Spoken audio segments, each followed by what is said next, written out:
بسم الله الرحمن الرحيم الحمد لله نحمده ونستعينه ونستغفره ونؤمن به ونتوكل عليه ونعوذ بالله من شرور أنفسنا ومن سيئات أعمالنا من يهده الله فلا مضل له ومن يضلله فلا هادي له ونشهد أن لا إله إلا الله وحده لا شريك له ونشهد أن سيدنا مولانا محمدا عبده ورسوله اما بعد باب النهي عن التطير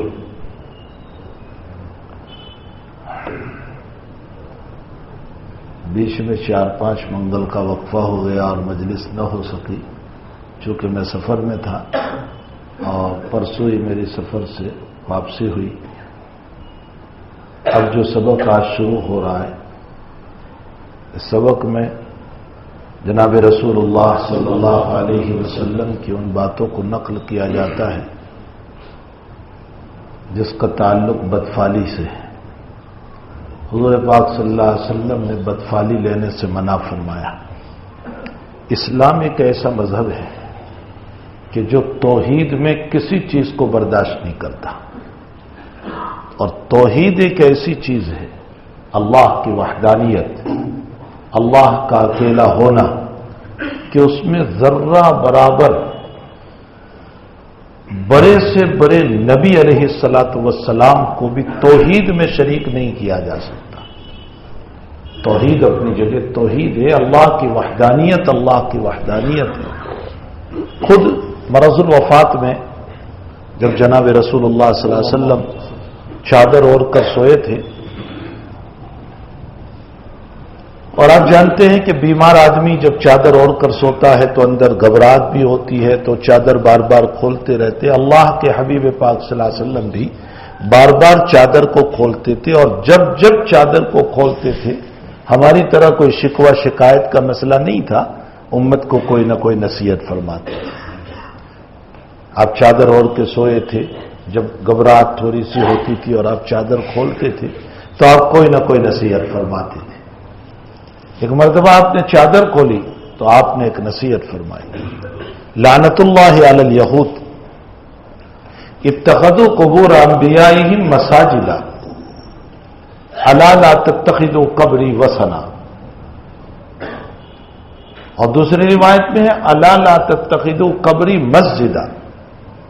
خبردار خوب سنو، اللہ کی لعنت ہو یہودیوں پر، انہوں نے اپنے نبی کی قبروں پر سجدے کیے. آگاہ ہو جاؤ، کان کھول کر سن لو اور خوب غور سے سنو. نبی کہہ رہے ہیں اللہ، خوب غور سے سنو، میری قبر کو بت خانہ نہ بنانا. بت خانہ کا لفظ استعمال کیا، وسن کا معنی بت کی جگہ. میری قبر کو بت خانہ نہ بنانا. اور دوسری روایت میں ہے کہ میری قبر کو سجدہ کی جگہ نہ بنانا، میری قبر پہ سجدے نہ کرنا. ابھی ہم نے سنا کہ وزارت الحج والعمرہ نے، یعنی حج اور عمرے کی جو وزیر ہیں، ان کی طرف سے ابھی گزشتہ ہفتے ایک قانون نافذ ہوا کہ حرمین شریفین میں اب تم موبائل کیمرہ استعمال نہیں کر سکتے. یعنی موبائل کے ذریعے سے بھی تصویر نہیں لے سکتے، کیمرہ کے ذریعے سے بھی نہیں. ہم نے کہا بہت اچھا ہو، اللہ ان کو جزائے خیر دے. اس لیے کہ حرمین شریفین کو گویا ایک کھلونا بنا دیا تھا. جس کے ہاتھ میں دیکھو وہ ویڈیو کر رہا ہے، جس کے ہاتھ میں دیکھو کوئی طواف کرتا ہوا ویڈیو کر رہا ہے، کوئی طواف کرتا ہوا فوٹو لے رہا ہے، کوئی مزار اقدس پر سلام کیا پڑھ رہا ہے کہ وہ ویڈیو کر رہا ہے. وہ عظمت ہی نہ رہی جناب رسول اللہ صلی اللہ علیہ وسلم کی، جو عظمت ہونی چاہیے تھی، جو کعبۃ اللہ کی عظمت ہونی چاہیے تھی، وہ عظمت ہی نہ رہی. تو اللہ کے حبیب پاک صلی اللہ علیہ وسلم نے فرمایا میری قبر کو بت خانہ نہ بنانا. کیوں منع فرمایا؟ مطلب یہ ہے اللہ کا مقام مجھے نہ دینا، وہ اللہ کا مقام ہے. سجدہ صرف اللہ ہی کو ہوگا. عبادت جس کے نام کی ہوگی وہ اللہ ہی کی ہوگی. اسی لیے علماء نے لکھا ہے کہ ذکر بھی لا الہ الا اللہ کا ہوتا ہے، محمد الرسول اللہ کا نہیں ہوتا. اگر آپ یوں ذکر کرو لا الہ الا اللہ محمد الرسول اللہ لا الہ الا اللہ محمد الرسول اللہ، غلط ہے۔ محمد الرسول اللہ مخلوق ہے، مخلوق کا ذکر نہیں ہوتا، ذکر خالق کا ہوتا ہے، اس لیے ذکر ہوگا لا الہ الا اللہ کا۔ اسی لیے آپ روایت میں دیکھیں من قال لا الہ الا اللہ، جس نے لا الہ الا اللہ پڑھا دخل الجنہ، وہ جنت میں جائے گا۔ ہاں صوفیہ نے یہ ضرور لکھا ہے کہ جب تم لا الہ الا اللہ کا ورد کرو، ذکر کرو، تو ہر 25-30 مرتبہ پر ایک مرتبہ پورا کلمہ پڑھ لو لا الہ الا اللہ محمد الرسول اللہ، تاکہ یہ استحضار رہے، یہ بات دماغ میں رہے کہ ہم اس رب تک پہنچے ہیں محمد الرسول اللہ صلی اللہ علیہ وسلم کے ذریعے سے، یہ ضرور ہے۔ لیکن لا الہ الا اللہ محمد الرسول اللہ ذکر نہیں، ذکر صرف لا الہ الا اللہ کا ہوگا۔ اسی لیے آپ دیکھ لو خود نبی کریم صلی اللہ علیہ وسلم نے جتنے ہم کو اذکار دیے اس میں اللہ ہی کا تذکرہ ہے۔ آپ نے فرمایا سبحان اللہ پڑھو، اللہ ہی کا تذکرہ۔ آپ نے فرمایا الحمدللہ پڑھو، آپ نے فرمایا اللہ اکبر پڑھو، آپ نے فرمایا سبحان اللہ و بحمدہ سبحان اللہ العظیم پڑھو، آپ نے فرمایا سبحان اللہ و عدد سبحان اللہ و بحمدہ عدد خلقہ و رضا نفسہ و زینت عرشہ و مداد کلمات، ان کلمات کو پڑھو۔ جتنے اذکار امت کو نبی نے دیے، نبی نے، قرآن تو دے ہی رہا ہے لیکن نبی نے جتنے اذکار دیے وہ بھی صرف اور صرف اللہ ہی کے ذکر دیے۔ خالق کا ذکر ہوتا ہے، مخلوق کا ذکر نہیں ہوتا ہے۔ تو بہرحال اللہ کے حبیب پاک صلی اللہ علیہ وسلم نے روایتیں بھری پڑی ہے ان باتوں سے کہ آپ نے اپنے متعلق کسی صحابی رضی اللہ تعالیٰ عنہ نے کہہ دیا کہ اللہ کے حبیب یہ ایران اور رومن امپائر کے بادشاہ، وہ تو بہرحال بادشاہ ہے دنیا کے، لوگ ان کے سامنے سجدہ کرتے ہیں، حضرت آپ زیادہ حقدار ہیں کہ ہم آپ کے سامنے سجدہ کریں۔ حضرت کے تیور بدل گئے، چہرہ متغیر ہو گیا، ہم ہوتے تو خوش ہو جاتے کہ واہ واہ مجھے سجدہ کرنے کو کہہ رہا ہے، میرے پاؤں پڑنے کو کہہ رہا ہے۔ حضرت کا چہرہ متغیر ہو گیا اور فرمایا کیا تم مجھے خالق اور رب بنانا چاہتے ہو؟ مجھے تم اللہ بنانا چاہتے؟ یہ مقام اللہ کا ہے۔ تو حضرت نے کبھی بھی، اسی لیے میرے بھائیو میں ایک بات خاص طور پر کہتا ہوں کہ اگر 2-4 آدمی ہم کو حضرت کہہ دے، یا کوئی میرا ہاتھ چوم لے، یا کوئی مجھ سے معانقہ کر لے، یا کوئی مسافہ کر لے 50 آدمی، اس سے کبھی بھی یہ بات تصور نہ کرنا کہ میں بہت بڑا ہو گیا۔ اللہ بہتر جانتا ہے کہ ہم کس مقام پر ہیں۔ دھوکہ ہے، یہ دھوکہ ہے، اور شیطان ہمیں فریب میں مبتلا کرتا ہے کہ میرا تو ہاتھ لوگ چوم رہے، مجھے تو علامہ اور حضرت کہہ رہے ہیں۔ دھوکہ ہے۔ حکیم الامت حضرت اقدس تھانوی نور اللہ مرکزہ نے ایک لطیفہ لکھا ہے، لطیفہ ہے کہ ایک صاحب نائی کے دکان پر بال کٹوانے گئے تو نائی رو رہا تھا، زارو قطار رو رہا تھا، تو بال کٹوانے کے لیے جو گراہک گیا اس نے کہا بھائی کیوں رو رہا ہے تو؟ اس نے کہا میری بیوی بیوہ ہو گئی، میری بیوی بیوہ ہو گئی۔ تو اس گراہک نے یہ کہا بے وقوف، شوہر مرتا ہے تو بیوی بیوہ ہوتی ہے، تو ابھی زندہ ہے، تیری بیوی بیوہ کیسے ہو گئی؟ تو کیسے کہہ رہا ہے کہ بیوی بیوہ ہو گئی؟ کہا بات تو تیری صحیح ہے کہ شوہر کے مرنے پر بیوی بیوہ ہوتی ہے، لیکن مجھے کہنے والا جو کہہ گیا کہ تیری بیوی بیوہ ہو گئی وہ سچا تھا، تو اس کے سچا ہونے کی بنیاد پر میں نے اس پر یقین کر لیا۔ تو گراہک نے کہا اس کی بات پر یقین کرے گا یا اپنی ذات پر اعتماد کرے گا؟ تو جب زندہ ہے تو بیوی بیوہ کہاں ہو سکتی ہے؟ حضرت تھانوی رحمۃ اللہ علیہ فرماتے ہیں بس اس لطیفے کو سمجھ لو، میں میری ذات کو جانتا ہوں کہ کتنا بڑا اللہ کا مجرم ہوں، لیکن 2-4 ہاتھ چوم لیتے ہیں تو اپنے آپ کو اللہ والا سمجھ لیتا ہوں۔ کیوں اللہ والا؟ لوگوں نے میرے ہاتھ چومے۔ ارے لوگ تو تجھے نہیں جانتے ہیں، تیرے اندر کی زندگی لوگ نہیں جانتے، تو خود واقف ہے اپنی زندگی سے کہ میں کتنا مجرم ہوں، اس رب کا، اس مالک کا کتنا مجرم ہوں۔ اس لیے میرے بھائیوں کسی کے کہنے سے ہم دھوکے میں نہ آئے، ہمیں ہر وقت اپنا محاسبہ کرنا چاہیے. اسی لیے بزرگان دین سے تعلق رکھنا چاہیے، اس لیے کہ بزرگوں سے جب تعلق رکھتے ہیں تو اپنی زندگی کے محاسبہ کے ہمیں احساس ہوتا ہے کہ میں میری زندگی کا حساب کروں، میں میری زندگی کے اعمال پر نظر کروں، میرے اخلاق، میری عبادت، میرے معاملات، میرے عقائد، میری توحید مسائل، میری باتیں کس حد تک ہے اس کو تو میں جان سکتا ہوں. تو میرے بھائیو، حقیقت یہ ہے کہ جناب رسول اللہ صلی اللہ تعالی علیہ وسلم نے عبادت میں باندھ چھوڑ رکھی، گنجائش رکھی. فرمایا نمازوں میں اگر کمی ہو گئی سد سہو کے ذریعے سے تلافی ہو جائے گی. زکات میں کچھ کمی رہ گئی تمہارے صدقات سے پورا ہو جائے گا. روزوں میں کمی رہ گئی تمہارے عید الفطر کے موقع پر فطر کے نکالنے سے اللہ کمی کو پوری کر دے گا. تمہارے حج میں کچھ کمی رہ گئی، تم صدقہ کرو گے، تم دم دو گے، اس سے تلافی ہو جائے گی. ساری عبادتوں میں گنجائش رکھی. حتیٰ کہ بعض روایتوں میں یہ بھی آیا کہ ایک صحابی رضی اللہ تعالیٰ عنہ عبداللہ ابن حضرت رضی اللہ تعالیٰ عنہ، اللہ کے نبی نے جمعہ میں خطبہ، عید کے موقع پر خطبہ دیا، عید الاضحیٰ کے موقع پر، اور فرمایا قربانی کا وقت نماز کے بعد ہے، نماز سے پہلے قربانی نہیں. تو عبداللہ ابن حضرت کھڑے ہوئے اور فرمایا یا رسول اللہ صلی اللہ علیہ وسلم، میں تو نماز سے پہلے قربانی کرایا، اور میں نے جلدی قربانی اس لیے کر لی کہ غریبوں کو جلدی سے گوشت مل جائے.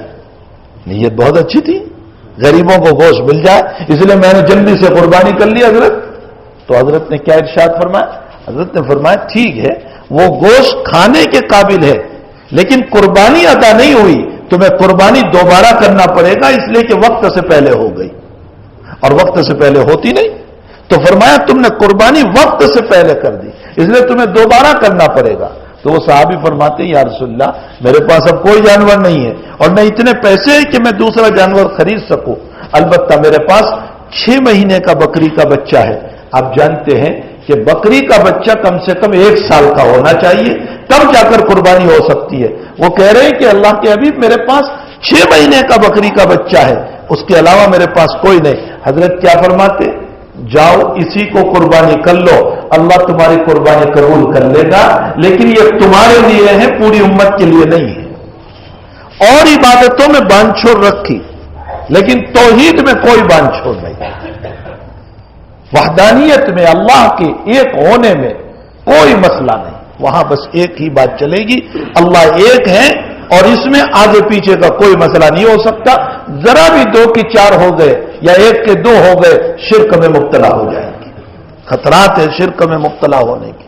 اس لیے شریعت مطہرہ نے توحید کے اوپر بہت زور دیا، بہت زور دیا، وحدانیت کے اوپر بہت زور دیا.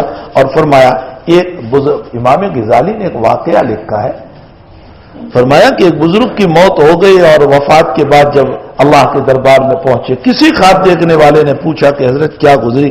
تو انہوں نے فرمایا کہ اللہ کے دربار میں جب میری پیشی ہوئی تو مجھے امید تھی کہ میری عبادت پر تو مجھ کو بھروسہ نہیں ہے لیکن اللہ کی توحید میری بڑی پکی تھی، بڑی مضبوط تھی اللہ کی توحید. میں نے وحدانیت میں اللہ کے ایک ہونے میں مسئلہ آگے پیچھے نہیں کیا، مجھے امید تھی کہ اللہ اسی پر میری مغفرت کر دے گا. لیکن جب اللہ کے سامنے میں پہنچا تو مجھے پوچھا کہ کیا لے کر آیا؟ تو میں نے کہا کہ اللہ تیری توحید لے کر آیا ہوں. ساری زندگی میں نے تجھ ہی کو مانا اور تجھ سے ہونے کا یقین رکھا، ذرہ برابر اس پہ آگے پیچھے نہیں ہوا. کہ اللہ توحید خالص لے کر آیا ہوں میں تیرے پاس. تو اب تعالیٰ جل شانہ نے سوال فرمایا کہ ایک مرتبہ رات میں تم نے دودھ پیا تھا اور پیٹ میں درد شروع ہوا تھا اور تمہاری زبان سے جملہ نکلا تھا کہ میرے پیٹ میں درد دودھ کی وجہ سے ہوا، تو تمہیں دودھ پر یقین آیا تھا، اس وقت تمہارا اللہ کہاں گیا تھا؟ تو اس وقت تمہیں اللہ اتنی سی بات پر بڑوں کے مقام بھی بڑے اونچے ہوا کرتے. حسنات الابرار سیئات المقربین، یہ ایک بہت مشہور جملہ ہے. حسنات الابرار سیئات المقربین، نیک لوگوں کی نیکیاں جو ہے نا اللہ کے قریب والوں کے لیے پکڑ کا ذریعہ ہو جاتی ہے. تو توحید خالص، وحدانیت، اللہ کا ایک ہونا، اس میں کسی قسم کا مسئلہ نہیں چلے گا. جناب رسول اللہ صلی اللہ علیہ وسلم احد کے میدان میں ہے، ناکامی ہو گئی، مسئلہ ہو گیا، بس ہو گیا. 70 صحابہ شہید ہو گئے، صحابہ زخمی ہو گئے، آپ خود زخمی ہو گئے، اور ابو سفیان جو اس وقت تک مسلمان نہیں ہوئے تھے اچھل اچھل کر کود کود کر مچر رہے ہیں احد کے میدان میں، اور کہنے لگے کہ ہم نے بدر کا بدلہ لے لیا، تم نے ہمارے 70 کو مارا تھا، 70 کو، ہم نے بھی تمہارے 70 کو مار دیا، ہم نے تمہارا بدر کا بدلہ لے لیا۔ اور اس کے بعد پہاڑ پر چڑھا ابو سفیان، احد پہاڑ پر، اور اوپر سے کہا افیکم محمد، محمد ہے تم میں؟ خیال تھا کہ محمد مر گیا، قتل کر دیے گئے۔ اللہ کے نبی نے فرمایا کوئی جواب نہ دینا، خاموش رہو۔ پھر کہا افیکم ابو بکر، ابو بکر ہے تم میں؟ فرمایا کوئی جواب نہ دو۔ فرمایا افیکم عمر، عمر ہے؟ تو اب عمر کے تیور بدلے، کہا اچھا تو یہ سوچ رہا ہے کہ ہم سب مر گئے؟ حضرت عمر رضی اللہ تعالیٰ نے جواب دیا، حالانکہ حضرت نے منع فرمایا تھا لیکن جواب دیا، فرمایا جی سن لے یا عدو اللہ، وہ اللہ کے دشمن، ابھی اللہ نے تیرے لیے ہم سب کو زندہ رکھے، محمد الرسول اللہ صلی اللہ علیہ وسلم بھی ہے، ابو بکر بھی ہے، میں بھی ہوں، ابھی ہم سب زندہ ہیں۔ یہ جب باتیں تھی تو اللہ کے نبی نے فرمایا جواب نہ دو، افیکم محمد، افیکم ابو بکر، افیکم عمر، جواب نہ دو۔ لیکن آگے ابو سفیان نے یوں کہا، اولو حبل، حبل کی جئی ہو، بت تھا ان کا، یعنی اس کی وجہ سے ہم کو کامیابی ملی، اس نے ہم کو کامیاب کیا۔ اور آگے کہنے لگا لنا العزى ولا عزى لكم، ہمارے پاس عزا نامی بت ہے جس نے ہم کو کامیابی دی، اے مسلمانوں تمہارے پاس عزا نامی بت نہیں ہے۔ جب بتوں کا تذکر آیا توحید کے خلاف تھا، تو اللہ کے نبی نے فرمایا جواب دو اس کا۔ جب اپنے متعلق فرمایا تو فرمایا کوئی جواب نہ دو، لیکن جب توحید کا مسئلہ آیا تو اللہ کے نبی نے فرمایا جواب دو۔ توحید کے باب میں برداشت نہیں۔ آج ہمارا ایمان لوٹا جا رہا ہے اور ہم خاموش ہیں، ہمارے ایمان لوٹنے کے در پہ لوگ آئے ہوئے ہیں اور ہم خاموش ہیں۔ میرے بھائیوں توحید کے باب پہ ہمیں خاموش نہیں رہنا چاہیے۔ اللہ کے نبی نے فرمایا جواب دو اس کو، تو صحابہ نے فرمایا کیا جواب دے اس کو؟ فرمایا اس کو جواب دو اللہ اعلی واجل، اللہ ہی بلند و بالا ہے، لنا المولا ولا مولا لکم، اللہ ہمارا ہے تمہارا نہیں ہے، یہ جواب دو اس کو۔ چونکہ اس کے کلمات توحید کے خلاف تھے، اس نے عزا کے نام پر کامیابی کو لیا، اس نے حبل کے نام پر جئی بلائی، تو جناب رسول اللہ صلی اللہ علیہ وسلم نے توحید کے موقع پر اس کو برداشت نہیں فرمایا اور فرمایا اللہ ہمارا ہے تمہارا نہیں، اللہ مولانا ولا مولا لکم۔ تو میرے بھائیوں توحید ایک ایسی چیز ہے جس کے اندر کوئی گنجائش نہیں ہوا کرتی ہے، اور یہی وہ توحید ہے جو کبھی معاف بھی نہیں ہوتی۔ نماز معاف ہو جاتی ہے، فقہ نے مسئلہ لکھا ہے کہ اگر کوئی انسان 6 نمازوں تک بے ہوش رہا، آج عشاء کی نماز سے لے کر کل عشاء کی نماز تک مسلسل بے ہوش، اور کل رات میں اس کو بے ہوش آیا جب عشاء کا وقت نکل چکا تھا، صبح صادق ہو گئی، فقہ نے لکھا ہے کہ یہ 6 نمازیں معاف، اب اس کو قضا نہیں کرنا ہے۔ سنو، قضا نہیں کرنا ہے۔ اگر کوئی آدمی رمضان کا پورا مہینہ بے ہوش رہا، مثلا قوما میں چلا گیا، اور پہلی رمضان سے لے کر عید کے دن تک، جب عید کا چاند ہوا وہاں تک، فقہ نے مسئلہ لکھا ہے رمضان کے روزے معاف، اس کو نہ اس کی قضا کرنا ہے نہ اس کے بدلے میں فطرہ دینا ہے، کچھ نہیں۔ کل میرا سال پورا ہو رہا تھا زکات دینے کا، اور آج میرے گھر میں آگ لگ گئی اور سارا مال جل گیا، فقہ کہتے ہیں اگر نصاب کے بقدر تیرا مال نہیں رہا زکات معاف تیرے اوپر سے۔ مجھے حج کے لیے جانا تھا اور میرا سارا مال چوری ہو گیا اور اب میرے پاس وہ مال کی وسعت نہیں رہی کہ میں حج میں جا سکوں. فرمایا حج ساقط ہو جاتا ہے. تمام عبادتیں معاف ہوتی ہے لیکن توحید معاف نہیں ہوتی. توحید کے باب میں تو یوں کہا گیا کہ پیدا ہوتے ہی تیرے کان میں پھونکا جائے گا اللہ اکبر اشہد ان لا الہ الا اللہ اشہد ان لا الہ. یہ تیرے کان میں پھونکا جائے گا اور جیسے جیسے تو بڑا ہوتا جائے گا تجھے یاد دلایا جائے گا اللہ اکبر اشہد ان لا الہ الا اللہ اشہد ان لا الہ الا اللہ. دشمن تیرے سینے پر بیٹھ گیا اور خنجر لے کر بیٹھا ہے اور تجھے کہہ رہا ہے کہ ہمارے بتوں کا نام لے, ہماری دیویوں کا نام لے, ہمارے دیوتاؤں کا نام لے. کا زبان سے بول لینا. اگر تو جان بچانا چاہتا ہے نا تجھے اجازت ہے, شریعت کہہ رہی ہے تیری جان بچا لے, کوئی عرض نہیں, تجھے اجازت ہے. لیکن زبان سے بتوں کا نام بولنا, دل میں تو پھر بھی اللہ موجود رہنا چاہیے. قرآن کریم میں تعالیٰ نے اس کو بیان فرمایا کہ جان بچا لے, تو ہماری طرف سے اجازت ہے تجھے. ہم تجھے نہیں کہتے ہیں کہ تم مر جا, اگر تم مر گیا تو شہید ہے, یہ عظیمت ہے, بہت بڑا مقام. لیکن کہاں یہ بندہ عظیمت پہ چلے گا؟ یہ تو سوچتا ہے میرے بیوی بچوں کا کیا ہوگا. تو شریعت نے کہا ٹھیک ہے تجھے اجازت ہے, رخصت ہے, تو بول سکتا ہے کلمہ کفر کو, ولیکن قلبہ مطمئن بالایمان, لیکن تیرے دل میں کلمہ تب بھی ہونا چاہیے, اللہ تیرے دل میں ہونا چاہیے. فرمایا عالم سکرات میں ہے, دنیا چھوڑنے کا غم ہے, حالت میں بے چین ہے, پاؤں پہ پاؤں مار رہا ہے. بل تفت الساق بالساق الی ربک یومئذ المساق, پاؤں پہ پاؤں مار رہا ہے, دنیا چھوڑنے کا غم ہے اور چمچیوں سے پانی پلایا جا رہا ہے. فرمایا نماز بھی کبھی معاف ہو گئی, روزہ بھی معاف ہوا, زکات بھی معاف ہوئی, حج بھی معاف ہوا. عالم سکرات میں انتہائی پریشان ہے, لیکن ایمان معاف نہیں ہوگا, مرتے وقت بھی لا الہ الا اللہ کی ضرورت رہے گی. توحید ہے یہ ایسی چیز. اور اسی توحید کے باب میں ہم نے بہت تساہل, بہت کمزوری برت رکھی. ہم کبھی لیمبو میں اپنی توحید بیچ دیتے, کبھی مرچوں میں اپنی توحید بیچ دیتے, کبھی کس میں اپنی توحید بیچ دیتے. ہماری توحید بہت کمزور ہو گئی. اپنی توحید کو مضبوط بناؤ. جناب رسول اللہ صلی اللہ علیہ وسلم کی مکی زندگی کے 13 سال پورے کے پورے توحید ہی کے بنانے میں تھے.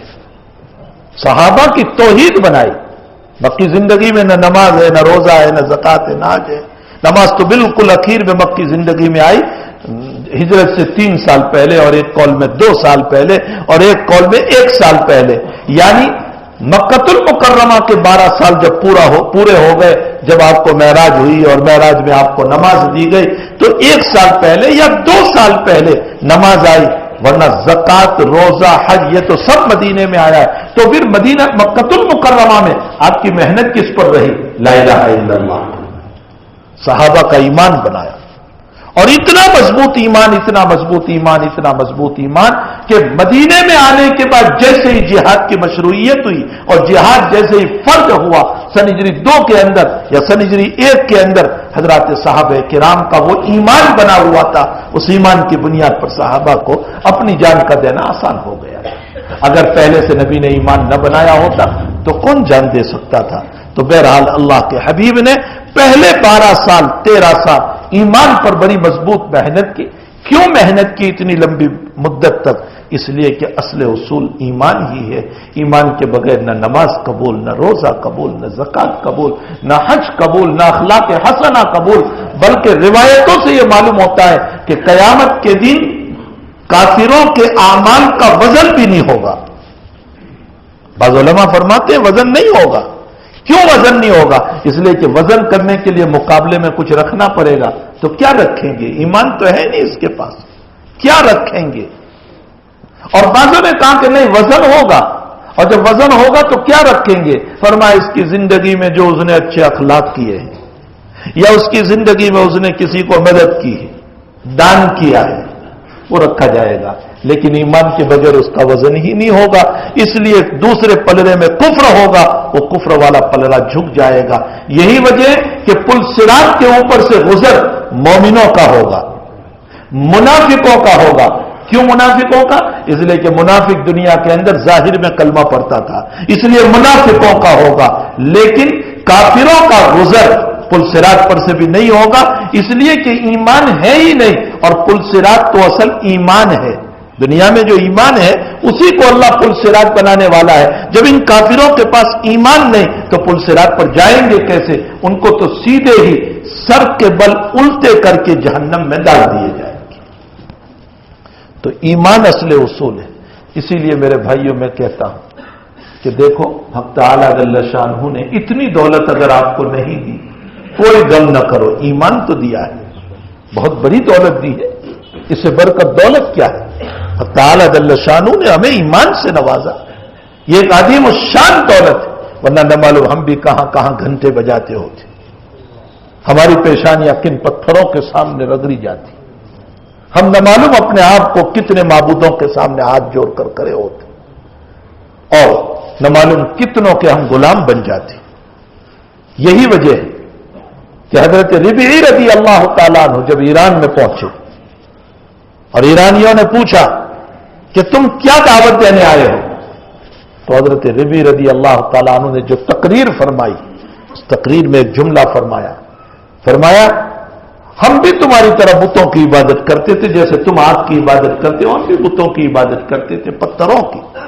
ربیعی کہتے ہیں کہ ہمارا حال یہ تھا کہ جب ہم سفر میں نکلتے تو ہم ایک پتھر کو ساتھ لے لیتے، اس کی عبادت کرتے رہتے، اور اس سے اچھا پتھر مل جاتا تو اس پتھر کو پھینک دیتے، اور اگر کہیں ہمیں پتھر نہیں ملتا تو ہم کیا کرتے تھے؟ کام مٹی کو جمع کرتے اور اس پر اونٹنی کا دودھ نکالتے، اور دودھ نکال کر کے اس کا گھاڑا بناتے، اور گھاڑا بنا کر ایک بت کی شکل بنا دیتے اور اسی کے سامنے سر پر سجود ہو جاتے۔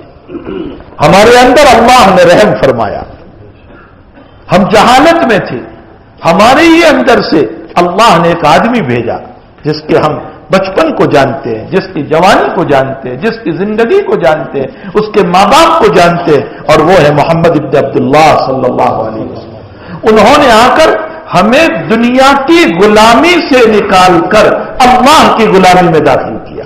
کتنا پیارا لفظ ہے، دنیا کی غلامی سے نکال کر اللہ کی غلامی میں داخل کیا۔ دنیا کی غلامی میں کتنوں کو ہاتھ جوڑتے رہیں گے، ایک اللہ کے سامنے ہاتھ۔ اور اللہ کی ذات جو ہے وہ کیسی ذات ہے، بندوں کے ساتھ کیسا احسان کرتی ہے۔ میں ایک مثال دوں آپ کو، دیکھو مسلم شریف کی ایک روایت ہے، لمبی روایت ہے، حدیث قدسی ہے، ابو ذر غفاری اس کے راوی ہے۔ اس روایت میں جناب رسول اللہ صلی اللہ علیہ وسلم یوں فرماتے ہیں کہ اللہ یوں فرماتے ہیں، یا عبادی، او میرے بندو، اگر تم سب کے سب آدم سے لے کر قیامت تک کے سارے انسان اتقا قلب ہو کر بیٹھ جاؤ، تقوی والا دل لے کر بیٹھ جاؤ، تقوی والا، فرمایا میری خدائیت میں زیادتی نہیں ہوگی۔ پوری دنیا تقوی والا دل لے کر کے بیٹھ جائے، خوب تقوی والا، فرمایا میری خدائیت میں کوئی زیادتی، یہ نہیں کہ تمہاری نمازوں سے میں اللہ بناؤں، تمہارے روزوں سے، تمہارے حج سے، تمہاری زکات سے میں اللہ بناؤں، ایسا نہیں ہے، یا تم نے سلیکشن کر کے یا الیکشن کر کے مجھے بھیجاؤ۔ اور آگے فرمایا یا عبادی، میرے بندو، تم سب کے سب فاسق و فاجر بن جاؤ اور کفر جیسا دل لے کر بیٹھ جاؤ، سارے آدم سے لے کر قیامت تک کے سارے انسان، میری خدائیت میں کمی نہیں ہو سکتی۔ اصول بیان کیا اس نے، اس رب نے اصول بیان کیا۔ اب سوال یہ پیدا ہوتا ہے کہ اللہ میرے تقوی سے تیری خدائیت میں زیادتی نہیں، اور میرے گناہ کرنے سے، کفر کرنے سے، شرک کرنے سے تیری خدائیت میں کمی نہیں، تو پھر ہم کو منع کیوں کرتا ہے کفر شرک کرنے سے؟ کیوں منع کر رہا ہے؟ بھائی دنیا میں تم کو اس لیے منع کرتا ہوں کہ تم سے مجھے نقصان ہو رہا ہے، تجھے تو کوئی نقصان ہونے والا ہی نہیں، تو پھر دنیا میں تو نے اپنے بندوں کو کفر اور شرک سے منع کیوں کیا، کیوں روکا اللہ نے؟ خوب غور سے سنو، اس رب کی ربوبیت، اس رب کی تربیت، اس رب کا مربی بنا اور اس رب کی محبت و مایا کیوں روکا اس نے؟ کہا میرے بندو، تمہارے کفر اور شرک سے میری خدائیت میں کوئی کمی نہیں، لیکن تم میرے بنائے ہوئے ہو، میں نے تم کو بنایا ہے، اور تم ایک حقیر مخلوق جو تم سے بہت حقیر ہے، تم چلتے ہو وہ چلتی نہیں، تم دیکھتے ہو وہ دیکھتی نہیں، تم بولتے ہو وہ بولتی نہیں، تم کھاتے ہو وہ کھاتی نہیں، وہ پتھر، وہ اسٹیل، وہ سونا، وہ چاندی، اس کے بنے ہوئے معبود کے سامنے تم جب سر بسجود ہوتے ہو تو میری ذات کو غیرت آتی ہے کہ میرا بنایا ہوا بندہ اپنی ذات کو ذلیل کر رہا ہے۔ میرے بندوں، میں نہیں چاہتا ہوں کہ تم ذلیل ہو، تمہاری ذلت کو تمہارا رب نہیں چاہتا ہے۔ یہ ہے رب جو ہماری اس لیے ہم کو منع کیا کہ تم ذلیل ہو رہے ہو اور پتھر کے سامنے تم اپنی ذات کو ذلیل کر رہے ہو۔ فرمایا تمہارا اللہ یہ پسند نہیں کرتا ہے کہ تم اپنے آپ کو، ارے کون باپ ہوگا جو اپنی اولاد کے ذلیل ہونے کو پسند کرے؟ جب اولاد کی ذلتی کو پسند نہیں کرتا ہے تو اللہ اپنے بندوں کی ذلتی کو کیسے پسند کرے گا؟ یہ ہے ربوبیت، یہ ہے اللہ، یہ ہے پالنہار۔ وہ اللہ کہتا ہے دیکھو میں سب کچھ برداشت کر لوں گا لیکن شرک برداشت نہیں کرتا۔ اسی لیے قرآن میں فرمایا ان اللہ یغفر الذنوب جميعا، فرمایا دیکھو میں شرک معاف نہیں کروں گا، شرک کے علاوہ سارے گناہوں کو میں معاف کر سکتا ہوں۔ شرک اور کفر کو میں معاف نہیں کروں گا، باقی اس کے علاوہ تمہارے پاس ایمان ہوگا تو میری رحمت میں جوش میں آئے گی، تو ہو سکتا ہے میں تمہاری نماز نہ پڑھنے کو بھی معاف کر دوں، ہو سکتا ہے میری رحمت جوش میں آ جائے، تم نے روزے نہیں رکھے میں معاف کر دوں گا، ہو سکتا ہے تم نے زکوٰۃ نہیں دی، حج نہیں کیا، میرے اصول ہیں سزا دینے کے، لیکن روایتوں میں اس نے اپنی رحمت کو بھی تو بیان کیا ہے نا کہ میری رحمت یوں ہوگی، میں یوں معاف کروں گا، یوں معاف کروں گا، یوں معاف کروں گا۔ تو معاف کرنے کے اس نے اپنی باتیں بھی بیان فرمائی، فرمایا کہ شرک اور کفر اگر تم نے نہیں کیا تو میں تمہارے گناہوں کو معاف کر سکتا ہوں۔ تو میرے بھائیوں، اللہ جل شانہ اور پیغمبر صلی اللہ علیہ وسلم توحید خالص کو چاہتے ہیں، اس میں ملاوٹ نہیں چاہتے۔ اسی لیے یہ جو سبق ہے اس میں بدفعلی کا مطلب یہ ہے کہ کسی چیز کو دیکھ کر کے یوں سمجھ لینا کہ اب آج میرا دن خراب ہو جائے گا۔ صبح نکلے اور بلی کو دیکھا تو کہتے ہیں میرا دن خراب ہو جائے گا، صبح نکلے اور کسی جو ہے فاحشہ بدکار عورت کو دیکھا اور سمجھتے ہیں میرا دن خراب ہو جائے گا۔ فرمایا یہ بدفعلیاں ہیں۔ کون ہے یہ تمہارے دن کو خراب کرنے والے؟ کیا بلی میں یہ طاقت تھی کہ تمہارے دن کو خراب کر دی؟ یہ تم کہاں سے لے کر کے آ گئے؟ دور جاہلیت کا یہی مزاج تھا۔ دور جاہلیت میں کیا کرتے تھے؟ جب کام کے لیے نکلتے تھے، صبح بڑا کام ہوتا تھا تو کہیں پرندے بیٹھے ہو تو ڈھیلا مارتے تھے اور پرندے کو اڑاتے تھے۔ اب پرندہ اگر رائٹ سائڈ میں اڑا، جمڑی سائڈ میں، تو سمجھتے تھے کام ہو جائے گا، اور اگر پرندہ الٹی سائڈ میں اڑا تو کہتے تھے کام نہیں ہوگا۔ یہ دور جاہلیت کی بدفعلی آج ہمارے ذہنوں میں بھی بیٹھی ہوئی، ہمارے ذہنوں میں بھی۔ جناب رسول اللہ صلی اللہ علیہ وسلم نے اسی لیے فرمایا، ایک روایت میں فرمایا ان انس رضی اللہ تعالیٰ عنہ قال قال رسول اللہ صلی اللہ علیہ وسلم لا عدوى ولا طیرہ،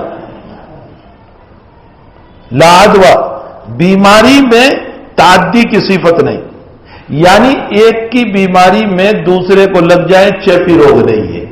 یہ تم نے کیا سمجھ لیا کہ چیپی روگ ہے؟ یہ چیپی روگ کیا چیز ہے؟ اللہ جس کو چاہتا ہے بیماری لگتی ہے، اللہ جس کو چاہتا ہے نہیں لگتی۔ یہ بھی گویا کہ تمہارا دماغ خراب ہو گیا کہ تم یہ کہتے ہو میں ان کے پاس بیٹھا اس لیے مجھے ہو گیا۔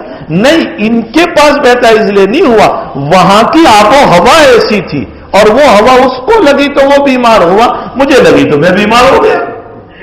بھائی بعض مرتبہ ایسی ہوا چلتی ہے جس سے نزلہ ہو جاتا ہے، جیسے ابھی ہوا چل رہی ہے وائرل انفیکشن، ڈاکٹر کے پاس جاؤ گے، آپ کو کیا ہوا؟ آپ کو وائرل ہوا ہے۔ اب بہت سے لوگ وائرل انفیکشن والے ہیں، تو کیا اس کا مطلب یہ ہے کہ میرا روگ ان کو لگ گیا، ان کا روگ ان کو لگ گیا؟ نہیں، وہ ہوا چل رہی ہے۔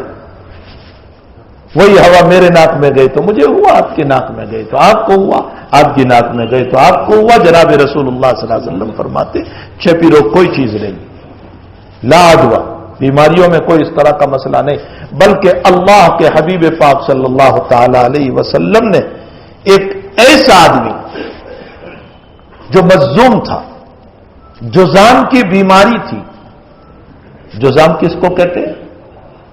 انگلیاں، گوشت جھڑتا ہے نا، پت کی بیماری جس کو ہم بولتے ہیں پت، ایسی بیماری والے کے ساتھ اللہ کے نبی نے ایک تھالی پہ بیٹھ کر کھانا کھایا اور امت کو بتایا یہ مسئلہ نہیں ہے، لا عدوہ، آب و ہوا ایسی ہوتی ہے۔ اب اس پر ایک سوال ہوگا کہ حضور پاک صلی اللہ علیہ وسلم نے تو ایک روایت میں یوں فرمایا، فر من المظلوم کما تفر من الاسد، فرمایا بھائی پت والی بیماری سے بھاگو، اس کے پاس نہ رہو، جیسے تم شیر سے بھاگتے ہو، واغ سے بھاگتے ہو نا، ویسے اس کے پاس سے بھاگو۔ تو جب بیماری میں تعدی نہیں، چیپی روگ نہیں، تو پھر حضور نے بھاگنے کو کیوں فرمایا؟ بخاری کی روایت ہے یہ بھی، بھاگنے کو کیوں فرمایا؟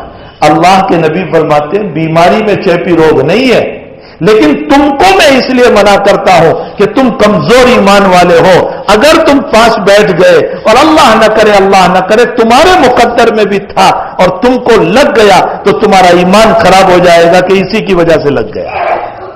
نبی تمہارے ایمان کو بچانا چاہتا ہے، نبی جو ہے وہ ہمارے ایمان کو بچانا چاہتا ہے، اس لیے فرمایا تم نہ جائیو۔ نبی کا ایمان تو بہت اونچا تھا تو وہ بیٹھ گئے ساتھ کھانے کے لیے، ہمیں کہا تم نہ جائیو، ورنہ تم کمزور ایمان والے ہو، تمہارے اندر تو چیپی روگ کا بھوسا گھسا ہوا ہے، اس لیے تم یقین کر لو گے کہ اسی کی وجہ سے مجھے ہو گیا، نتیجہ یہ ہوگا کہ اللہ سے یقین ہٹ جائے گا۔ تو ہمارے ایمان کو بچانے کے لیے جناب رسول اللہ صلی اللہ علیہ وسلم نے فرمایا کہ جذامی سے، پت والی بیماری سے بھاگو جیسے کہ تم شیر سے بھاگتے ہو۔ اور وہ حضرت کا اپنا مسئلہ تھا جو حضرت بیٹھ گئے، لیکن یہ ضرور فرمایا کہ دیکھو لا عدوہ، بیماری میں ایک دوسرے کو بڑھنے کی یہ صفت نہیں ہوتی، بلکہ ایک روایت میں تو عجیب و غریب مسئلہ ہے، بخاری شریف میں ہے کہ ایک دیہاتی صحابی آئے اور فرمایا یا رسول اللہ صلی اللہ علیہ وسلم میری اونٹنی جو ہے اس کو کھجلی کی بیماری بہت ہو گئی ہے، اور اونٹنی بڑی قیمتی ہے، بہت مہنگی اونٹنی ہے، اس کو کھجلی کی بیماری ہو گئی، اور مجھے یہ لگتا ہے کہ میں نے فلاں کی اونٹنی کے پاس باندھا تھا اس لیے ہو گیا، یعنی چیپی روگ اس کی اونٹنی کو تھا، میری اونٹنی کو بھی ہو گیا۔ تو حضرت نے فرمایا کہ اچھا اس کی اونٹنی کو بیماری کہاں سے آئی پھر؟ اب وہ خاموش ہو گئے۔ تو پھر اللہ کے نبی نے فرمایا جس اللہ نے اس کی اونٹنی کو بیماری دی اسی اللہ نے تیری اونٹنی کو بھی بیماری دی۔ اس لیے اللہ کے نبی علیہ الصلوۃ والسلام نے ایک طرف تو ہمیں یوں فرمایا کہ چیپی روگ کوئی چیز نہیں، لیکن دوسری طرف ہم کو یہ بھی فرمایا ہے کہ بیمار کے پاس ایسی بیماری جس سے نفرت کی شکل پیدا ہوتی ہے ان کے پاس نہ جائیو۔ کیوں نہ جائیو؟ اس لیے کہ کہیں تمہارا ایمان خراب نہ ہو جائے، ہمیں یہ بھی بتایا گیا ہے۔ تو اللہ کے نبی نے بڑے اچھے طریقے ہمارے لیے بتائے تاکہ ایمان بھی ہمارا بچا رہے اور جو ہے بیماریوں سے بھی ہماری حفاظت ہو جائے۔ پھر آگے فرمایا ولا تیارا، تیارا کا معنی تیر پرندہ، پرندے کو اڑانا۔ میں نے بتایا دور جاہلیت میں رواج تھا، پرندے کو اڑاتے تھے، سیدھا اڑتا تھا تو کہتے تھے کہ کام ہوگا، الٹا اڑتا تھا تو نہیں ہوگا۔ آج کل بھی جیسے صبح کام کے لیے نکلے اور کہا بلی نکل آئی تو کہا کام نہیں ہوگا، کالے انسان کو دیکھ لیا کام نہیں ہوگا، کسی بدکار عورت کو دیکھ لیا کام نہیں ہوگا، کچھ نہیں۔ وہ ہمارے مقدرات کو بگاڑنے والے نہیں ہیں، ان میں کیا مقدرات کو بگاڑنے کی صفت ہے؟ جناب رسول اللہ صلی اللہ علیہ وسلم نے فرمایا تمہارا ایمان خراب ہو رہا ہے، اس طرح اپنے ایمان کو خراب نہ کرو۔ پھر آقا نے ایک روایت میں یوں فرمایا ان عبداللہ ابن عمر رضی اللہ تعالیٰ عنہ قال قال رسول اللہ صلی اللہ علیہ وسلم لا عدوى ولا طیرہ وإن كان الصوم في شيء ففي الدار والمرأة والفرس۔ اللہ کے نبی علیہ السلام نے فرمایا اگر بدفالی ہوتی تو تین چیزوں میں، عورت میں، مکان میں اور گھوڑے میں. اگر بدفعلی ہوتی تو ان 3 چیزوں میں. اور بعض روایتوں میں ہے کہ جناب رسول اللہ صلی اللہ علیہ وسلم نے فرمایا کہ ان 3 چیزوں میں بدفعلی ہے: گھوڑے میں، عورت میں اور مکان میں. کیا مطلب ہے گھوڑے میں بدفعلی کا؟ ارے بدفعلی کا یہ مطلب نہیں ہے کہ گھوڑے سے اب ہم کو کچھ ہو جائے گا. نہیں، گھوڑے میں بدفعلی کا مطلب یہ ہے کہ کبھی کبھی گھوڑا ضدی ہوتا ہے، سواری کے قابل نہیں ہوتا، طبیعت کے لائق نہیں ہوتا. آپ بیٹھتے ہیں تو وہ طبیعت میں شرارت ہوتی ہے، وہ آپ کو گرا دیتا ہے. اس کو بدفعلی سے تعبیر فرمایا، ورنہ بدفعلی نہیں ہوتا. اور عورت کی بدفعلی یہ ہے کہ لمبی زبان ہو، گالی گلوچ کرنے والی ہو، اپنے شوہر کی عزت و احترام کرنے والی نہ ہو، بچوں کی تربیت کرنے والی نہ ہو، بچوں کے سامنے شوہر کو ذلیل کرنے والی ہو. یہ عورت کی بدفعلی ہے. اور مکان کی بدفعلی یہ ہے کہ پڑوسی صحیح نہیں، تکلیف پہنچانے والا، بات بات میں جھگڑالو ہے، تو یہ مکان کی بدفعلی ہے. ورنہ حقیقت میں ان میں بھی کوئی بدفعلی نہیں ہوتی ہے. مطلب یہ ہے کہ ان کا طبیعت کے موافق نہ ہونا، اس کو رسول اللہ صلی اللہ علیہ وسلم نے بدفعلی فرمائی. ورنہ حقیقت میں ان تینوں کے اندر بھی کوئی بدفعلی نہیں ہوتی. بلکہ ایک روایت تو بخاری شریف میں بہت عجیب و غریب ہے. روایت میں فرمایا کہ گدھے کے گزرنے سے، کتے کے گزرنے سے، عورت کے گزرنے سے نماز فاسد ہو جاتی ہے.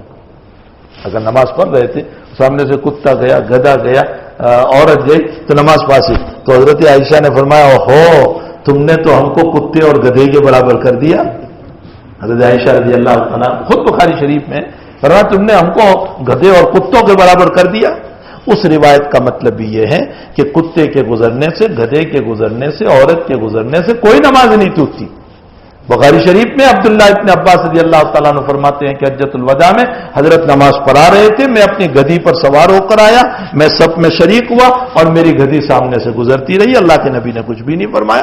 معلوم ہوتا ہے گدھے کے گزرنے سے یا کتے کے گزرنے سے یا عورت کے گزرنے سے کوئی نماز فاسد نہیں ہوتی. تو پھر اس روایت کا کیا مطلب جس میں یوں فرمایا کہ کتا، گدھے اور عورت کے؟ اس کا مطلب یہ ہے کہ گدھے کے گزرنے کی بنیاد پر مصلی کو ڈر سا لگتا ہے کہ کہیں لات نہ مار دے، کہیں کاٹ نہ لے، کہیں پیچھے سے پاؤں نہ مار دے. تو ظاہر سی بات ہے کہ اس ڈر کی وجہ سے مصلی آگے پیچھے ہو جائے گا تو نماز فاسد ہو جائے گی. ورنہ گزرنے سے نماز فاسد نہیں ہوتی. اور کتے کے گزرنے کا مطلب یہ ہے کہ جب وہ گزرتا ہے تو انسان کو ڈر لگتا ہے کہ کہیں کاٹ نہ لے. اور عورت کے گزرنے سے تو انسان کا ذہن جانے ہی والا ہے، اس کا ذہن فاسد ہونے ہی والا ہے، خیالات اس کے دماغ میں آنے ہی والے ہیں. تو نماز ٹوٹتی نہیں ہے، نماز فاسد نہیں ہوتی، لیکن روح ختم ہو جاتی ہے. نماز کی جو روح ہے نا، انسان سوچ میں لگ جاتا ہے، عورت کی طرف، کتے کی طرف، گدھے کی طرف، وہ سوچ میں لگ جاتا ہے کہ کہیں ادھر سے کاٹ نہ لے، کبھی ادھر سے لات نہ مان لے. یہ مراد ہے جناب رسول اللہ صلی اللہ تعالی علیہ وسلم کی. بہرحال شریعت مطہرہ ہماری توحید کی حفاظت کر رہی ہے، اس لیے فرمایا کہ تم اس طرح کی بدفعلیاں نہ لیا کرو، اس سے کچھ نہیں ہوتا ہے. کوئی دنیا کی چیز ہمارا بگاڑ نہیں سکتی ہے. کوئی دنیا کی چیز میں طاقت نہیں ہے کہ تمہاری روزی بند کر دے، تمہارے رزق کو بند کر دے. اور تمہاری بھائی نبی نے یوں کہہ دیا کہ روزانہ فجر کے بعد فرشتہ تمہاری روزی لے کر آتا ہے، تو کیا دنیا کا کوئی انسان یہ کر سکتا ہے کہ فرشتے کو بگا دے کہ نہیں اس کی روزی بند کر دی ہم نے؟ یہ کیا ہم نے اپنے دماغوں پر لے رکھا ہے؟ اس لیے میرے بھائیوں، اس طرح کی باتوں سے پرہیز کیا جائے. کوئی ہمارے رزق کو باندھ نہیں سکتا. بہت ممکن ہے کبھی میرے گناہوں کی نحوست آ جاتی ہے، کبھی اللہ کی طرف سے امتحان ہوتا ہے، ابتلا ہوتا ہے کہ میرے بندے کو میں آزمانا چاہتا ہوں کہ یہ صبر کرتا ہے یا نہیں، یا میرا بندہ اس حالت کے اندر مجھے یاد کرتا ہے یا نہیں. اس لیے کہ خوشیوں میں یاد کرنا آسان ہے، غمیوں میں یاد کرنا مشکل ہوتا ہے. تو تعالیٰ اپنے بندوں کو آزمانا چاہتا ہے. اس لیے کبھی کبھی اتار چڑھاؤ، نشیب و فراز ہو جاتا ہے زندگی کے اندر. کبھی کاروبار ٹھپ ہو گیا، کبھی جاب نہیں ملا، کبھی دکان کسی دن نہیں چلی، کبھی گھر میں کوئی بیماری آ گئی. اس کا یہ مطلب نہیں ہے کہ فلاں کی وجہ سے ہو گیا، فلاں کی وجہ سے ہو گیا، فلاں کی وجہ سے ہو گیا. نہیں، یہ مطلب نہیں ہے. اللہ کی طرف سے حالات ہیں، مصائب ہے، پریشانیاں ہیں. وہ اپنے بندوں کے ساتھ شفیق ہے، رحم کرنے والا ہے. اگر بیماریاں مصیبت ہوتی تو اللہ نبیوں کو کبھی یہ مصیبت نہ دیتا. اگر بیماریاں عذاب ہوتا تو اللہ کبھی بھی اپنے نبیوں کو عذاب نہ دیتا. ایوب علیہ السلام سے بڑھ کر کون بیمار؟ کتنے سخت بیمار. اسرائیلی روایتوں میں تو یہاں تک لکھا ہے، اسرائیلی روایتوں میں تو یہاں تک لکھا ہے کہ بدن میں کیڑے پڑ چکے تھے. آپ انداز لگائیں کہ کیسے بیمار ہو گئے ہو. انی مسنی الضر وانت ارحم الراحمین. قرآن میں اللہ نے نقل فرمایا مجھے تکلیف پہنچی، لیکن اے اللہ میں شکایت نہیں کر رہا، وانت تو رحم کرنے والا ہے. اور اسی لیے اللہ نے تعریف فرمائی انا وجدناہ صابرا، میں نے میرے ایوب کو بڑا صبر والا پایا، بہت صبر والا. ایوب علیہ السلام سے اسرائیلی روایت میں ہے کہ بیماریوں کے دن آپ کو اچھے تھے، یا بھی صحت ہو گئی تو آپ اچھے. فرمایا صحت یقیناً اللہ کی نعمت ہے، اللہ تعالیٰ نے مجھ کو بیماری سے صحت دی، لیکن بیماری کے دن اچھے تھے. فرمایا کیوں؟ فرمایا بیماری کے دن میں روزانہ صبح میں اور شام میں اللہ دائرت میری خیریت پوچھتا تھا. مجھے مزہ آتا تھا کہ میرا رب میری خیریت پوچھ رہا ہے. صحت کے دنوں میں اب یہ وہ مزہ ہی نہیں رہا. ارے کسی لڑکی سے ذرا سی محبت ہو جاتی ہے تو اس کے سلام کہلانے پر دیوانہ ہو جاتا ہے، یا کسی اللہ والے سے محبت ہو جاتی ہے کسی بزرگ سے، اور وہ بزرگ سلام کہلواتے ہیں تو کہتے ہیں او فلاں شیخ نے مجھ کو سلام کہلوایا. ایک شیخ کے سلام پر ہم مچل اٹھتے ہیں. اللہ جب خیریت پوچھتا ہوگا تو کیا؟ فرمایا وہ دن مجھے بہت اچھے لگتے تھے کہ اللہ میری خیریت پوچھتا تھا. تو میرے بھائیوں صبر بہت بڑی چیز ہے. حالات آتے ہیں، مصائب آتے ہیں، پریشانیاں آتی ہیں، لیکن اس میں صبر کرنا. انا وجدناہ صابرا، ہم نے اپنے ایوب کو صبر کرنے والا پایا. اور واقعتاً حضرت ایوب علیہ السلام نے. اور بھائی ان حالات ہی کی بنیاد پر ابدیت آئے گی. اگر کبھی بیماری ہی نہ آئے تو تکبر ہی تکبر رہے گا. حالات نہ آئے نا تو ہر وقت پھر تکبر ہی رہے گا. پھر تو فرعونیت آ جائے گی، فرعون کو کبھی بیماری نہیں آئے گی. حالات کی بنیاد پر اللہ یاد آتے ہیں. ملا جیون رحمت اللہ علیہ نے ایک بہت عجیب بات نقل فرمائی، چلو یاد آ گئی میں عرض کر دوں. ملا جیون رحمت اللہ علیہ فرماتے ہیں کہ معراج میں جب تشریف لے گئے جناب رسول اللہ صلی اللہ علیہ وسلم تو اللہ نے جو اپنے انعامات دینے تھے وہ آپ کو دیے، جو کچھ انعام دینا تھا. اور اس کے بعد فرمایا محبوبی، میرے محبوب تم بھی کچھ مانگ لو، مجھے جو دینا تھا وہ تو دے، تم بھی کچھ مانگ لو. حل سالتا نہیں، تم مجھ سے کچھ مانگو گے، کچھ سوال کرو. آپ ایک بات یاد رکھیں کہ جب کوئی کسی کو یوں کہے کہ آپ سوال کرو تو آپ کے جواب دینے سے آپ کے انداز ہو جائے گا کہ آپ کا اسٹیٹس کتنا ہے، آپ کی سوچ کتنی ہے. اگر کسی نے آپ کو کہا بھائی مانگو اور آپ نے کہا کہ دعا کر دو ذرا عزت مل جائے، معلوم ہوتا ہے شہرت کے طالب ہو. اور کسی نے کہا دعا کر دو کچھ مال دولت آ جائے، معلوم ہوتا ہے حرص دنیا ہے. انسان کے سوال سے پتہ چل جاتا ہے. اب جناب رسول اللہ صلی اللہ علیہ وسلم کو جب پوچھا کہ مانگو نا تو اللہ کے نبی کی سوچ دیکھو. حضرت نے کیا کہا؟ یا ربی، میرے رب، نسبتی الیک بالعبد، اے اللہ میں ساری زندگی طائف کی گلیوں میں، مکہ کی گلیوں میں، پتھر کے نیچے، حالات میں، مصائب میں، پریشانیوں میں مار کھاتا ہوا اے اللہ یا ربی یا ربی یا ربی میرا رب یہ کہتا رہا. تو آج تو بھی تو مجھ کو کہہ دے کہ تو میرا بندہ ہے. عبد کا لفظ تو مجھے کہہ دے، عبد، تو میرا بندہ ہے یہ مجھے کہہ دے. فرمایا تو مجھے اگر بندہ کہہ دے گا تو مجھے بہت مزہ آ جائے گا. اسی لیے معراج کے بعد جو اللہ نے آیت اتاری تو لفظ عبد لایا. سبحان الذی اسرا بعبدہ، برسولہ ہی نہیں، بعبدہ. عبدیت اللہ کو بہت پسند ہے. کیا شان، کیا تکبر، کیا بڑائی، کیا میرا نام ہو جائے، کیا میری عزت ہو جائے، کیا لوگ میرا ہاتھ، ارے کوئی چیز اس میں نہیں ہے. میرے بھائیوں اللہ اپنی عبدیت دے دے ہم کو. نبی نے عبدیت مانگی اپنے اللہ سے، تواضع مانگا، جھکاؤ مانگا. یہ بہت بڑی چیز ہے. اللہ کرے کہ ہم کو نصیب ہو جائے. آج ہم شان میں، نام میں، عزت میں، شہرت میں مرے جا رہے ہیں. ہمیں شہرت ملے، ہمیں عزت ملے، ہمارا مقام ہو جائے. کسی جگہ نام نہیں آیا تو میرا نام نہیں آیا، میں بھی تو ہوں اس میں. نام پہ جھگڑے، مسئلوں پر جھگڑے، اللہ اکبر، یہ کوئی چیز ہے؟ ارے اور آج تو ایک عجیب چیز چل پڑی ہے. وہ کیا؟ کہیں بیٹھے ہیں اور کسی کو کہتے ہیں فوٹو لے لو ہمارا، تاکہ لوگوں کو یہ پتا چلے اچھا حضرت سے تعلق ہے ان کا، اور بھی فوٹو چھوڑ دے. کیسی عزت ملے گی؟ یہ عزت کی چیز ہے. عزت کی چیز تو یہ ہے اللہ مجھ کو اور آپ کو اپنا بندہ کہتے ہیں کہ تو میرا بندہ ہے. عبدیت سب سے بڑی چیز ہے. اللہ کرے ہماری زندگیوں میں عبدیت آ جائے. ہم عبدیت سے بہت دور ہو چکے ہیں. تو اللہ جل شانہ نے، اللہ کے پیغمبر نے ہمیں اپنی توحید کو مضبوط بنا. اسی لیے ہمارے مولانا صاحب رحمۃ اللہ علیہ نے جو 6 اصول بنائے، 6 اصول ہیں، 6 باتیں نہیں، 6 اصول ہیں. وہ ان 6 اصول میں شریعت کو گھیر لیا ہے. ان 6 اصول میں پہلا قاعدہ، پہلی اصل یہ بنائی اللہ کی توحید. ایسی توحید، ایسی توحید، ایسی توحید آ جائے کہ ہمارے رگ و ریشے میں توحید جم جائے کہ اللہ کے علاوہ ہمارا کوئی نہیں. بس اللہ سے ہونے کا یقین، اللہ سے ہونے کا یقین، اللہ سے ہونے کا یقین. لیکن افسوس کے بولتے بولتے ابھی ہم میں بھی نہیں آیا. اللہ سے ہونے کا یقین ابھی ہم میں بھی نہیں آیا. اللہ کرے کہ ہم میں بھی اللہ سے ہونے کا یقین آ جائے. ہمارے مولانا صاحب رحمۃ اللہ علیہ نے تمام اصول سے پہلے اس کو رکھ کر بتایا اللہ سے ہونے کا یقین ہوگا تو نماز صحیح، تو ذکر صحیح، تو علم صحیح، تو اخلاص نیت صحیح، تو اکرام مسلم صحیح. اگر وہی پہلا نہیں ہے تو دیوار ہی تمہاری نیچے سے کمزور ہے، کچھ نہیں ہوگا. پہلے ایمان کی نیچے بنیاد کو مضبوط بناؤ، اس کے بغیر کچھ نہیں ہو سکتا. اللہ ہم سب کو توحید کے ساتھ زندگی گزارنے کی توفیق عطا فرمائے.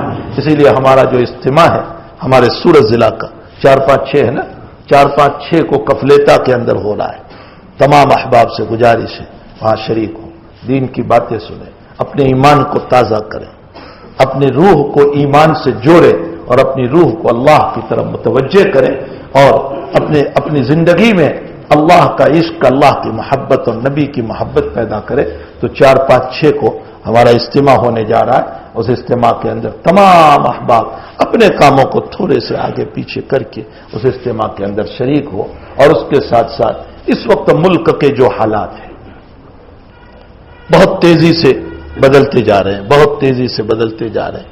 یہ تو صرف ایک مسئلہ ہے طلاق ثلاثہ، 3 طلاق کا، ورنہ اس کے علاوہ بہت سارے مسائل ہمارے اٹھتے جا رہے ہیں اور جس کی وجہ سے ہمارے ایمان اور ایمانیات، ہمارے مسائل شرعیہ خطرے میں پڑتے جا رہے ہیں، خطرے میں پڑتے. بھلا یہ کوئی مسئلہ ہوا کہ 3 طلاق اگر تم دو گے تو 3 طلاق نافذ نہیں ہوگی؟ ہمارا قرآن کہہ رہا ہے کہ 3 طلاق ہو جاتی ہے، ہماری حدیث کہہ رہی ہے کہ 3 طلاق ہو جاتی ہے. یہ اور بات ہے کہ اللہ کے نبی نے پسند نہیں فرمایا 3 طلاق نہ دو. نبی علیہ السلام نے پسند نہیں فرمایا اس کو کہ 3 طلاق نہ دو، یہ بہت بری چیز ہے. لیکن اگر کوئی کہے گا تو واقع ہو جائے گی، وہ طلاق پڑ جائے گی. جب قرآن اور حدیث کہہ رہا ہے کہ طلاق ہو جائے گی، حکومت وقت کہہ رہی ہے کہ طلاق نہیں ہوگی، تو بھلا قرآن اور حدیث کے سراسر مقابلہ ہے. یہ ہمارے قرآن اور حدیث کے مقابلے میں مسئلہ ہو گیا. اور اسی کے ساتھ دوسرا مسئلہ یہ ہے، اسی کے ساتھ ساتھ کہ اگر کسی نے 3 طلاق دی تو 3 سال کی سزا. تو کیسی بے وقوفانہ بات ہے یہ 3 سال کی سزا. یہ تو کوئی بہت بڑے، ارے چور اور ڈاکو کو بھی اتنی سزا نہیں دی جاتی. آخر اس نے چوری کی ہے، اس نے ڈاکہ زنی کی ہے. کیا مسلمانوں ہی کے اندر ایک مسئلہ رہ گیا ہے کہ مسلمان کے طلاق دینے پر مسائل بن رہے؟ کیا اس ملک کے اندر صرف مسلمان رہتے، مسلمان کے علاوہ اور قومیں نہیں رہتی؟ کیا ان کے وہاں طلاقیں نہیں پڑتی ہے؟ بلکہ ان سے تو مسلمانوں میں بہت کم طلاق ہے. ہمارے وہاں 0% طلاق ہے. سروے اگر کیا جائے تو مسلمانوں میں 0% طلاق ہے. اس لیے کہ مسلمانوں میں بہت سارے راستے ہیں. مثلا 1 طلاق دو، طلاق رجی ہے، عدت کے اندر بغیر نکاح کے لا سکتے. تو کبھی انسان 1 طلاق دیتا ہے پھر رجوع کر لیتا ہے. 2 طلاق دو، طلاق رجی ہے، عدت کے اندر لا سکتا ہے. طلاق بائن دے دی تو اس صورت میں دوبارہ نکاح کر کے واپس لا سکتا ہے. صرف 3 طلاق کا مسئلہ ایسا ہے کہ جس میں حلالہ شرط ہے. اور حلالے کے بعد لا سکتا ہے، ورنہ ہمارے وہاں تو پھر خلا کا بھی راستہ ہے۔ خلا کا مطلب کبھی عورت رہنا نہیں چاہتی تو شریعت مطہرہ یہ کہتی ہے کہ شوہر جب چاہتا ہے عورت نہیں چاہتی تو پھر اس صورت میں عورت کو چاہیے کہ وہ پیسے دے کر کے اپنی ذات کو الگ کر لے کہ بھائی میں تیرے ساتھ رہنا نہیں چاہتی ہوں، شوہر کہہ رہا ہے نہیں میں چاہ رہا ہوں، تو پھر اس صورت میں شوہر کہے گا کہ اچھا تم اتنے پیسے دے دو، اس کو خلا کہا جاتا ہے۔ شریعت مطہرہ نے خلا کا راستہ بھی رکھا ہے، طلاق بائن کا راستہ بھی رکھا، طلاق رجعی کا راستہ بھی رکھا ہے۔ تو اسلام میں تو بہت سارے وہ راستے ہیں کہ جس سے عورت کو دوبارہ لایا جا سکتا ہے۔ تمہارے دوسرے مذاہب کے اندر تو ایسے کوئی راستے بھی نہیں کہ دوبارہ لایا جا سکے، بس ایک مرتبہ ہو گیا ہو گیا۔ جو اسلام اتنی وسعت کے ساتھ گنجائش دیتا ہو بھلا اسی کے لیے یہ قانون بنا دینا۔ اچھا ہم ایک درجے میں آپ کی بات مان لیتے ہیں کہ چلو مسلم خواتین اور مسلم عورتیں تمہارے پاس آئی اور تم کو یہ کہا کہ 3 طلاقوں کے بعد میں ہم پر ظلم ہو رہا ہے، ہم تم سے یہ پوچھنا چاہتے ہیں کہ یہ جو عورتیں تمہارے پاس آئی ہے وہ 1% ہوگی؟ اولن تو ہم یہ بھی نہیں مان، لیکن چلو 1% عورتوں نے یوں کہا کہ ہم پر ظلم ہو رہا ہے، اور 99% عورتیں یوں کہہ رہی ہے کہ نہیں کوئی ظلم نہیں ہو رہا ہے ہم پر، بلکہ یہ اسلام کا قانون ہے، ہم اس کو فالو کریں گے، ہم اس کو مانیں گے۔ تو میرے بھائیوں، حکومت وقت کو بھی چاہیے کہ تم پارلیمنٹ میں بیٹھ کر اکثریت اور اقلیت پر فیصلہ کرتے ہو، میجورٹی کے اوپر فیصلہ کرتے ہو، تو پھر اس میں کیوں تم میجورٹی پر فیصلہ نہیں کرتے کہ 99% یہ کہہ رہی ہے کہ یہ ظلم نہیں ہے، تو پھر انہی کے اوپر فیصلہ ہونا چاہیے۔ ایک سیدھا سا اصول ہے، سیدھا سا ضابطہ ہے، لیکن پھر اوپر سے یہ بنانا کہ اس کو 3 سال کی سزا، یہ بھی عجیب و غریب مسئلہ ہے کہ ایک طرف کہتے ہیں کہ طلاق نہیں پڑی تو وہ تیری بیوی، جب وہ تیری بیوی ہے تو اس کو جو ہے 3 سال تم نے جیل میں ڈال دیا تو بیوی کا خرچہ کون دے گا؟ بچوں کا خرچ۔ ایک طرف تم بیوی بنا رہے ہو اور دوسری طرف اس کو جیل خانے میں 3 سال ڈال رہے ہو، یہ عجیب و غریب مسئلہ ہے۔ تو حقیقت یہ ہے کہ اس طرح کے مسائل نت نئے مسائل اٹھتے جا رہے ہیں۔ ہم حکومت وقت سے بہت لذاذت سے، بہت منت سماجت کے ساتھ ہم کہہ رہے ہیں یہ ہمارے پرسنلی مسائل ہیں، یہ ہمارے آئینی مسائل ہیں، اور خود ہماری بیویاں اس کو ظلم نہیں سمجھتی ہے تو آپ کیوں ظلم سمجھ رہے ہو؟ آپ کو اس کو ظلم سمجھنے کی ضرورت نہیں ہے۔ آپ ذرا ہمارے قرآن کا اسٹڈی کر لیں، حدیث کی اسٹڈی کر لیں، اور اس کے بعد جا کر کے آپ کوئی فیصلہ کریں، تب جا کر کے ہمیں راحت ہوگی، ورنہ آپ ویسے ہی قرآن و حدیث کے مقابلے میں کوئی فیصلہ کریں گے تو مسلم کبھی بھی اس پر تیار نہیں ہو سکتا ہے۔ تو بہرحال ایسے وقت میں جب حالات بدلتے جا رہے ہیں، مسائل پریشانیاں آتی جا رہی ہے، ہمارے مسلم پرسنل لا اور مسائل کے اوپر نت نئی باتیں آتی جا رہی ہے، اور ایک بڑا عالمیہ ہمارے ملک میں یہ ہے کہ ہندو مسلم کے درمیان دوری، تفرقہ، اختلاف، ایک دوسرے کے خلاف سازش، ایک دوسرے کو دور کرنا اور ایک دوسرے کے دلوں میں نفرتیں پیدا کرنا تاکہ ہم آپس میں لڑ پڑیں اور وہ محبت اور وہ پیار ختم ہو جائے جو کسی زمانے میں ساتھ بیٹھ کر کے رہا کرتا تھا، اڑوس پڑوس میں ایک دوسرے کی مدد کر کے رہا کرتا تھا، وہ سارا تعلق اور محبتیں ختم ہو جائے، اس کے لیے مستقلاً محنت کی جا رہی ہے۔ ایسے وقت میں ہمیں بھی ضرورت ہے اخلاق حسنہ کی، اچھے اخلاق کی، اچھے کیریکٹر کی، اچھی زندگی کی، اور اس کے ساتھ ساتھ ہمارے برادران وطن کے ساتھ اچھی طرح ملنے کی، ان کو دین اسلام سمجھانے کی، ان کو اسلام سمجھانے کی اس کی ضرورت ہے، اور ہمیں ایکتا پیدا کرنے کی ضرورت ہے۔ اس کے لیے الحمدللہ ایکتا کے عنوان سے 11 جنوری کو ماشاءاللہ ایک بہت بڑا اجتماع جو کتھور کے اندر رکھا گیا ہے، بہت بڑا جلسہ ایک رکھا گیا ہے، جس میں فدائے ملت حضرت مولانا ارشد مدنی صاحب دامت برکاتہم العالیہ اور اس کے علاوہ بہت سارے ہمارے وہ برادران وطن، وہ غیر مسلم بھائی جو سرکولر ذہن کے، جو برابر انصافی ذہن رکھنے والے ہیں اور جن کا دماغ کسی ایک قوم کی طرف نہیں، بلکہ وہ یہ سمجھتے ہیں کہ ملک ہندوستان میں رہنے والے سب برابر ہیں۔ ایسے بھی کچھ ہمارے غیر مسلم بھائی اس میں تشریف لائیں گے اور اپنے خیالات کا اظہار کریں گے، تو میری آپ سے گزارش ہے کہ آپ احباب اس میں بھی شریک ہو، تاکہ کم سے کم اتنا تو ہم سمجھ پائیں کہ ہمیں کیا کرنا چاہیے، اور اس طرح کی ایکتائیت والی دعوت میں ہم شریک ہوں اور ہمیں کوئی رہنمائی ملے اور اس رہنمائی کو مد نظر رکھتے ہوئے ہم کسی غیر مسلم کو کوئی دعوت دے دیں، بہت ممکن ہے اس کی ہدایت کا وقت ہو اور اللہ ہمیں قبول فرما لے، بہت ممکن ہے اس کا تو ہدایت کا وقت ہوگا، اللہ تعالی ہمیں استعمال فرما لے۔ تو اس کے لیے 11 جنوری کو کتھور کے اندر جو جلسہ رکھا گیا ہے اس میں بھی آپ سب شریک ہوں اور دوسروں کو بھی دعوت دیں، اللہ ہم سب کو عمل کی توفیق عطا فرمائے۔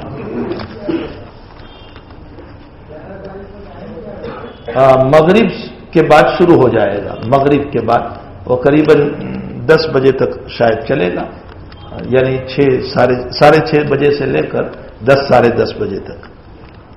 راندیر میں جناب ریاض بھائی کی والدہ فریدہ بانو کا انتقال ہو گیا ہے، اللہ تعالیٰ مرحومہ کی مغفرت فرمائے، ان کے درجات کو بلند فرمائے۔ مولانا محمد یوسف بھائی عثمان بھائی میمن جنگار والا سنیچر کو انتقال ہو گیا ہے، اللہ تعالیٰ ان کی بھی مغفرت فرمائے، اللہ ان کے درجات کو بلند فرمائے، ان کے پسماندگاں کو صبر جمیل عطا فرمائے۔ فاروق بھائی بھتی والے کی امی حسینہ بی بی ICU میں بیمار ہیں، اللہ تعالیٰ ان کو شفائے دائمہ مستمرہ عطا فرمائے۔ پچھلے ہفتے میری دادی امی گوہر بیگم سید کا انتقال ہو گیا ہے، اللہ تعالیٰ ان کی بھی مغفرت فرمائے، تمام ہی مرحومین مرحومات کی مغفرت فرمائے۔ فاطمہ محمد یونس کرودیا،